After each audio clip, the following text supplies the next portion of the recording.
रहने से हम बुद्धिमान होंगे, चुप रहने से हमें वचन याद रहेगा, चुप रहने से हमारा फ्यूचर अच्छा हो जाएगा, चुप रहने से हमें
लॉर्ड। ज़्यादा बोलने से आपके मन के ऊपर कंट्रोल नहीं रहता। मान लीजिए आप सोचें, आप एक बार अपने जीवन के अंदर फैसला लें कि आज मुझे आधा घंटा बोलना ही नहीं है, पर आपके मन में बार बार विचार आएगा कि मुझे ये बात बोलनी है, मुझे ये बात बोलनी है। अगर तो आपने सचमुच जो कहा, आपने आधा घंटा बोला कि आधा घंटा मैं चुपचाप रहूँगा, अगर तो आप बोल पड़े, आपके मन में बार बार बातें आ रही है कि मैंने ये बोलना है, मुझे ये बोलना, आपका मन भटक रहा है, तो आप अपने मन पर कभी भी कंट्रोल नहीं कर सकते, कभी भी आप कोई फैसला नहीं ले पाते, फिर आप नियंत्रण नहीं कर सकते। आप बुरी आदत को, मान लीजिए आप शराब छोड़ना चाहते हैं, आप दारू छोड़ना चाहते हैं, आप सिगरेट छोड़ना चाहते हैं, आपने सोच लिया कि आज के बाद दारू बंद, आज के बाद सिगरेट बंद, दूर फेंक दी, आज के बाद मैं नहीं पीऊंगा। पर आपके मन में आ रहा है, नहीं थोड़ी सी शाम हो गई है, अब तो जाता हूँ ठेके पर, थोड़ी सी पी लेता हूँ। तो आप नियंत्रण नहीं कर पा रहे अपने मन के ऊपर। कारण क्या है? आप लगातार बोलते जा रहे हैं, लगातार आप बोलते जा रहे हैं, अपनी जुबान के ऊपर लगाम नहीं रखते।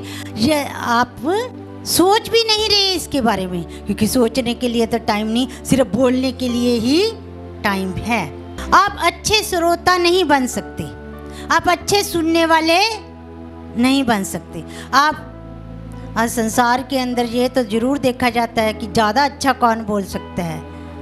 मीडिया टीम भी है ना, सोशल मीडिया भी यही इसी छानबीन में रहती है कि कौन सबसे ज़्यादा अच्छा बोल रहा है ना। पर आप अच्छे सुनने वाले नहीं बन सकते। प्रभु यीशु मसीह ने मरियम को क्या बोला था? फिर से आ जाते हैं वहाँ पर। प्रभु यीशु मसीह ने मरियम को क्या बोला था? कि इसने उत्तम भाग को चुन लिया। कारण क्या था? कि मरियम एक अच्छी सुनने वाली थी। आमीन। मरियम लिसनिंग, गुड लिसनिंग थी, ध्यान से सुन रही थी। और आज परमेश्वर भी यही चाहता है कि हम अच्छे सुनने वाले बन सके। आमीन। कई बार कोई ऐसी बात होती है, कोई ऐसी बहस होती है, तो मनुष्य रुकता ही नहीं, बोलता ही जा रहा और बहस हो जाती है। जब बहस हो जाती है फिर लड़ाई हो जाती है। पर कुछ समझदार लोग ऐसे होते हैं कि जो चुप रहते हैं। यदि आप बोलते ही जाएंगे तो आपकी बातों के अंदर कुछ वजन नहीं रहेगा, आप कुछ प्रभावशाली बात नहीं कर पाएंगे।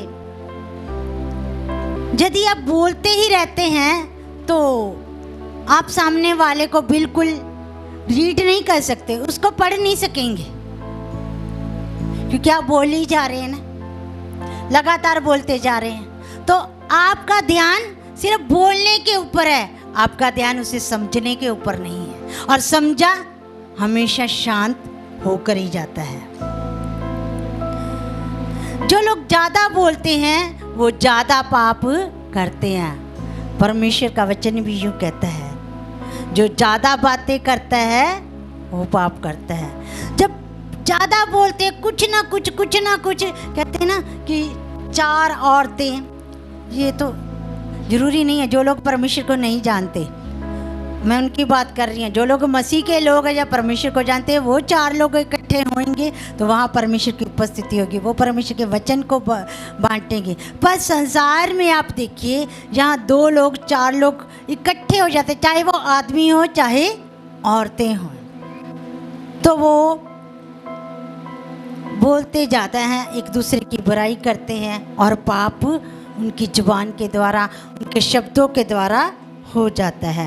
वो जो ज़्यादा बोलता है वो ज़्यादा पाप करता है। ज़्यादा बोलने से हमारा जो माइंड है ये काम करना बंद कर देता है, कमज़ोर पड़ जाता है। ज्ञान इंद्रियों के ऊपर नियंत्रण नहीं रहता है, तो दिमाग जैसे काम करना चाहिए वैसे काम नहीं कर पाता।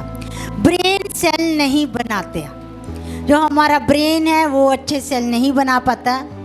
ज़्यादा बोलने से ब्रेन की एक्सरसाइज, दिमाग की एक्सरसाइज नहीं हो पाती ज़्यादा बोलने से, क्योंकि उसको रेस्ट नहीं मिलता।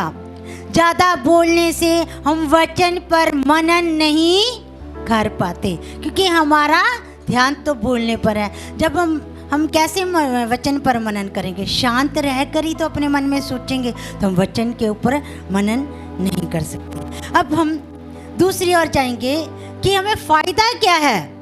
ये तो बोलने के मैंने नुकसान बताए हैं, जितने भी अब तक देखे हमने बोलने के नुकसान सुने हैं आप लोगों ने। अब बोलने के, चुप रहने के फ़ायदे हम सुनेंगे। जितना ज़्यादा हम चुप रहेंगे, जितनी ज़्यादा, क्योंकि हम संसार की बातें नहीं करेंगे, तो हम चुप रहेंगे तो हम परमेश्वर के साथ जुड़े रहेंगे। आमीन। जितना कम बोलेंगे, जितना चुप रहेंगे, तो हम अपने मन के बारे में विचार करेंगे, हम अपने आप के बारे में विचार करेंगे कि मैं क्या हूँ, मुझे क्या करना चाहिए। हम एक अच्छी योजना को बना सकते हैं। अच्छी योजना को हम लेटे हुए हैं, रिलैक्सिंग मूड है, हम आराम से आंखें बंद करके सोच रहे हैं कि आगे हमारे पास 20,000 रुपया है। मान लीजिए हमारे पास 20,000 रुपया है, तो हम आप लोग प्लानिंग कर सकते हैं कि 20,000 के द्वारा मैं कैसे क्या से क्या करूँगा। ये बोल कर नहीं आप कर सकते, कोई प्लानिंग आप बोल के नहीं, ये प्लानिंग आप चुपचाप शांत रहकर ही आप प्लानिंग बना सकते हैं। आप अपने लिए, आप अपने फ्यूचर के लिए चुपचाप रहकर आप एक अच्छी प्लानिंग, अच्छी योजना बना सकते हैं। आप शांत रहेंगे, आपका मन शांत रहेगा, तो आप आनंद में जिएंगे, आपके अंदर तनाव नहीं होएगा। परमेश्वर का वचन फिलिपियों 4:4 कहता है कि प्रभु में सदा आनंदित रहो। मैं फिर कहता हूँ कि परमेश्वर में सदा आनंदित रहो। जो लोग ज़्यादा नहीं बोलते, उनको कोई बात बताई जाए कि ये बात सीक्रेट है, वो अपने मन के अंदर ही रखते हैं, वो अपने भेद को प्रकट नहीं करते, जो कि एक बुद्धिमानी की बात है, पहचान है। वो अपने भेदों को, अपने राज को अपने पास ही रखेगा। तो ज़्यादा बोलने वाला, परमेश्वर का वचन कहता है, अपने भेद को प्रकट करता है, और जो ज़्यादा ना बोलेगा वो अपने भेद को प्रकट नहीं करता। वो हमेशा उसके मन में कुछ ना कुछ रचने की, कुछ ना कुछ बनाने की एक्टिविटी चलती रहेगी, क्रिएशन चलती रहेगी कि मैं इससे कुछ, अगर मैं इसको यहाँ से लेके, इसको यहाँ से लेके यहाँ जोड़ूंगा, इसको एक इसके अंदर स्विच बनाऊंगा, ये इसके अंदर एक लेबल बनाऊंगा, सेल होने चाहिए, ये होने, तो वो कुछ ना कुछ बनाने के बारे में सोचेगा कि मेरा नेक्स्ट प्लान क्या है। कुछ ना कुछ बनाने की कोशिश करेगा। अगर उसने कोई बिजनेस शुरू करना होगा तो वो सोचेगा, चुपचाप शांत रह के सोचेगा कि इस बिजनेस को मैंने चलाना है, मुझे बिजनेस के लिए क्या क्या चीज़ों की ज़रूरत है। वो नेगेटिव नहीं, हमेशा पॉजिटिव बना रहेगा। कौन सा इंसान? चुप रहने वाला, क्योंकि वो चार बातें आगे वाले इंसान को तो बोल ही नहीं रहा और उसको लोग बुराई कर रहे हैं, वो जस्ट स्माइल पास कर रहा है, तो वो पॉजिटिव रहता है, वो नेगेटिव नहीं रहता। मसीह यीशु जब इस संसार में आए वो नेगेटिव नहीं बल्कि पॉजिटिव बने रहे, चुप बने रहे। लोगों ने उन्हें बहुत कुछ बोला पर वो नेगेटिव नहीं हुए बल्कि वो पॉजिटिव रहे। उनका टारगेट यही था कि मैं अपने जीवन को, अपने लहू को अपनी संतान के लिए बहा दूंगा, शैतान के साथ मैं युद्ध करूंगा और अपने लोगों को पापों से आज़ादी दिलाऊंगा, लोगों के पापों को अपने पवित्र लहू के द्वारा धो के शुद्ध कर दूंगा। ये प्रभु यीशु मसीह का टारगेट था कि मेरी संतान नरक नहीं, मेरी संतान स्वर्ग जाए, ये आत्माएं नाश नहीं बल्कि बचाई जाएं। ये प्रभु यीशु मसीह का टारगेट था, ये प्रभु यीशु मसीह का दर्शन था। और आज विनोद प्रोचिया मिनिस्ट्री का भी यही दर्शन है, सिर्फ आत्माओं को बचाना, आत्माओं के लिए चाहे कुछ भी कीमत क्यों ना चुकानी पड़े, विनोद प्रोचिया मिनिस्ट्री वो चुकाएगी, क्योंकि उनका दर्शन सिर्फ यही है, आत्माओं को बचाना। आमीन, प्रेज द लॉर्ड। क्योंकि वो नेगेटिव नहीं, वो चुप रहेगी, नेगेटिव नहीं बल्कि पॉजिटिव बनी रहेगी। आमीन। जो लोग कम बोलते हैं उनका मन उनके कंट्रोल में होता है, क्योंकि जैसे मैंने आपको एग्जांपल दी थी कि यदि किसी ने फैसला लिया हो कि आधा घंटा मैंने बोलना, जब वो नियंत्रण रख सकता है, नियंत्रण अगर उसने रख लिया आधा घंटा, अगर उसने सोचा है तो उसके मन में विचार भी आए भी नहीं मुझे बोलना है, पर फिर भी उसने कंट्रोल किया। कैसे रह के? चुप रह के। ऐसे चुप रहने से हम अपने मन के ऊपर कंट्रोल कर सकते हैं, प्रैक्टिस हो जाएगी। शराब पीने से कंट्रोल कर सकते हैं, दारू पीने से कंट्रोल कर सकते हैं, सिगरेट पीने से कंट्रोल कर सकते हैं, तंबाकू पीने से कंट्रोल कर सकते हैं, जर्दा खाने से कंट्रोल कर सकते हैं, बुराई करने से कंट्रोल कर सकते हैं, सिर्फ चुप रहने से। इसलिए चुप रहना बहुत ज्यादा जरूरी है। आप एक अच्छे श्रोता बन सकते हैं, मैंने पहले भी बताया था, जैसे मरियम एक अच्छी श्रोता थी वैसे आप भी अच्छे श्रोता बन सकते हैं, आप भी अच्छे सुनने वाले बन सकते हैं। पर कैसे? भूल के नहीं, चुप रहने से। आमीन। हर कोई चाहता है कि उसे सुना जाए, हर कोई चाहता है, पर कोई ना कोई सुनने वाला भी तो चाहिए ना। तो इसलिए बोलने वाले तो बहुत लोग मिल जाते हैं पर सुनने वाले बहुत कम होते हैं। जब आप सुनते हैं तो सामने वाले व्यक्ति को बहुत अच्छा लगता है। आप सुनते हैं, अब मसीह यीशु को कितना अच्छा लगा। मरियम ने वचन को सुना तो है, प्रभु यीशु मसीह को कितना अच्छा लगा। प्रभु यीशु मसीह ने मार्था को बोला कि ये बात पक्की है, ये बात अवश्य है, किसी ने उत्तम भाग को चुन लिया। जब हम किसी की सुनते हैं, आज के संसार में लोग यही चाहते कि हम उनकी सुने,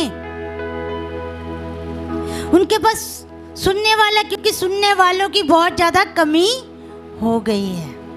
जब हम किसी की बात को ध्यान से सुनेंगे तो सामने वाले व्यक्ति को बहुत अच्छा लगेगा। वो इस बात पे ध्यान देगा कि मैं जो कह रहा हूँ, जो दूसरा सामने वाला व्यक्ति बड़े ध्यान से मेरी बात को सुन रहा है, वो इग्नोर नहीं कर रहा, वो अपने मन की सारी बातें आपसे करेगा। जब आप किसी को सुनोगे तो बातें सुनते सुनते आप तो चुप हैं, आप उनके आप उनको रीड कर सकते हैं, आप उस व्यक्ति को अच्छे से पढ़ सकते हैं कि इसके मन में क्या है। सिर्फ सुनने से, सिर्फ चुप रहने से आप जज कर सकते हैं कि क्या ये व्यक्ति मेरे बारे में क्या प्लान कर रहा है, इसकी सोच क्या है, चर्च के अंदर इसकी सोच क्या है, कि क्या ये सचमुच ही विश्वास योग्य इंसान है। आप उसे परख सकते हैं सिर्फ सुनने से, सिर्फ चुप रहने से आप उसको पढ़ सकते हैं। और जब आप सुनते रहेंगे, कोई बात आपसे कर रहे हैं, आप सुन रहे हैं, बड़े ध्यान से सुन रही है, क्या बहस हो रही है, किस बात पे बातचीत चल रही है, तो आप लास्ट में एक ही बात बोलेंगे। अब वो बात बोलेंगे जिसमें वजन होगा, क्योंकि आप सोच समझ कर बोल रहे हैं, क्योंकि आप सुन कर बोल रहे हैं, बिना सुने आप बोल नहीं रहे। जब आप चुपचाप होकर पहले सुनते रहेंगे, जब आप बोलेंगे उसके बाद आप जो कुछ भी बोलेंगे वो हल्का नहीं, वो वजनदार होगा, वो प्रभावशाली होगा। यीशु मसीह सुनते रहे, लास्ट तक सुनते रहे। लास्ट में प्रभु यीशु मसीह ने क्या कहा कि मैंने, हे पिता इन्हें क्षमा कर। लास्ट में प्रभु यीशु मसीह ने क्या कहा कि पूरा हुआ, क्योंकि प्रभु यीशु मसीह शांत रहे, एक वध होने वाले मेमने की तरह चुपचाप रहे। हमें भी प्रभु यीशु मसीह के पद चिन्हों के अनुसार चलना है। जब प्रभु यीशु मसीह बोले मृत्यु और अधोलोक की कुंजियां मेरे पास है, तो वचन था उसमें। जब प्रभु यीशु मसीह ने कहा मार्ग सत्य और जीवन मैं हूं, तो वचन था उसमें। जब प्रभु यीशु मसीह ने कहा स्वर्ग का द्वार मैं हूं, तब उसमें वचन था। जब प्रभु यीशु मसीह ने कहा कि मैं ही परमेश्वर हूं, उसमें वचन था। वचन है और वचन रहेगा। वो परमेश्वर है, था, वो परमेश्वर है और वो परमेश्वर रहेगा। ये सारे वचन की जितनी भी बातें हैं, हर शब्द, हर बात प्रभावशाली है।